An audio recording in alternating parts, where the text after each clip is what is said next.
সুপ্রিয় দর্শক, হক green world চ্যানেলে আপনারা জানাই স্বাগত।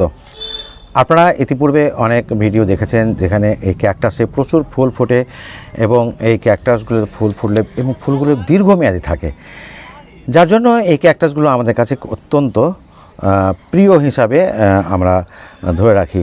তো যাই হোক, আজকে এই ক্যাকটাসের একটা গ্রাফটিং দেখাবো।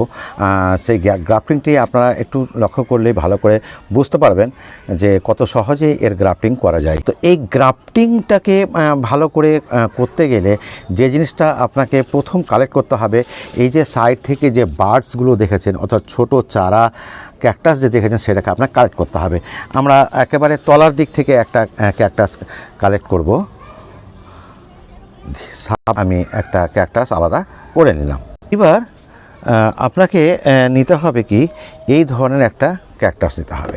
এই ধরনের ক্যাকটাস আপনারা অনেক দেখতে পাবেন। যদি এরকম ক্যাকটাস নাও থাকে আপনাদের কাছে, তাহলে চেষ্টা করবেন আপনার ড্রাগনের যে ছোট ছোট চারাগুলো হয়, সেই ড্রাগনের এরকম একটা ডাল বা একটা শাখা নিয়ে নেবেন। প্লাস্টিকের হতে পারে বা পলি ব্যাগের হতে পারে, গ্রোয়িং ব্যাগ নেবেন। তো মিডিয়াটা কি করবেন একটুখানি আমি আপনাদের আলোচনা করি। এই মিডিয়াটা যে নিয়েছি সেই মিডিয়াটা হচ্ছে খুব সামান্য, মানে 20% নেবেন মাত্র মাটি, আর 20% নেবেন আপনি কোকোপিট, 20% নেবেন আপনি কম্পোস্ট, 10% নেবেন আপনি বন্ডাস, 10% আপনি নেবেন নিম খোল, আর অন্যান্য যে অর্গানিক উপাদান আছে সেই অর্গানিক উপাদান ছাড়া কোনো কেমিক্যাল উপাদান এখানে কিন্তু মেশাবেন না। প্রথমে করবেন কি, এরকম একটা প্লাস্টিকের গ্লাস নেবেন, তাতে কিছু আপনি এখানে বালিচালা যে নুড়িগুলো হয়, বালিচালা নুড়িটা দেবেন এখানে তলার দিকে দিয়ে, তারপরে এইরকম যে মিডিয়াটা বললাম সেই মিডিয়াটা এখানে আস্তে আস্তে এভাবে বসিয়ে দেবেন। এভাবে আপনার ড্রাগন হোক বা যে কোনো এ থেকে কালেক্ট করবেন, এরকম একটা অংশ কালেক্ট করবেন এইভাবে। এটা আমি ড্রাগনই নিয়ে নিলাম, নিয়ে আমি মাঝখানে এটা বসিয়ে দিয়ে হালকা করে জল দিয়ে দেব।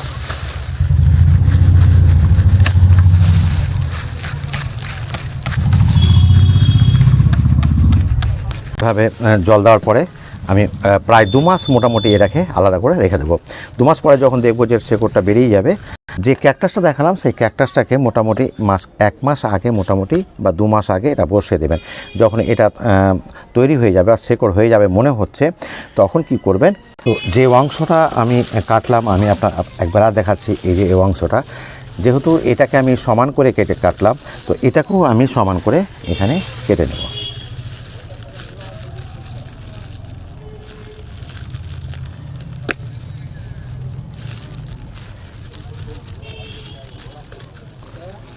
এই যে দেখতেই পাচ্ছেন, সমান করে আমি এটা কেটে নিলাম।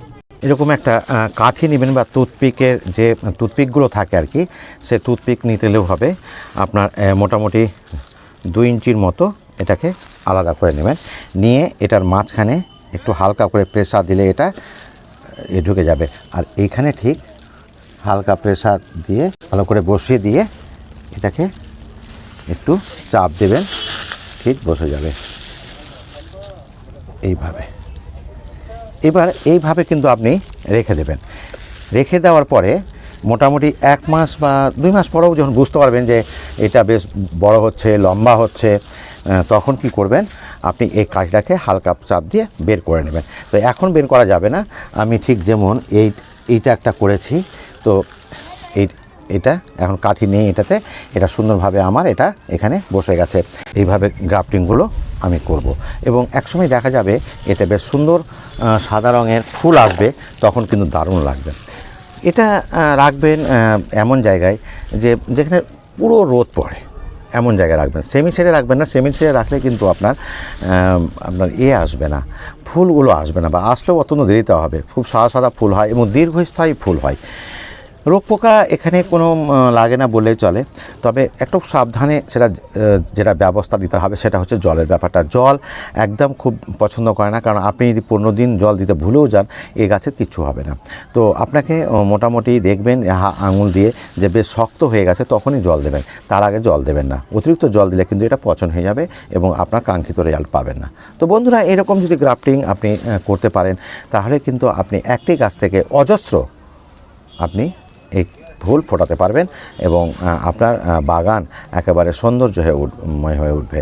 তো বন্ধুরা, যদি আমার এই ভিডিওটি সামান্যতম আপনাদের আনন্দ দিয়ে থাকে বা কিছু যদি শিখে থাকেন এখান থেকে, তাহলে অবশ্যই আমার চ্যানেলটিকে সাবস্ক্রাইব করবেন। তো ধন্যবাদ, ভালো থাকুন, সুস্থ থাকুন।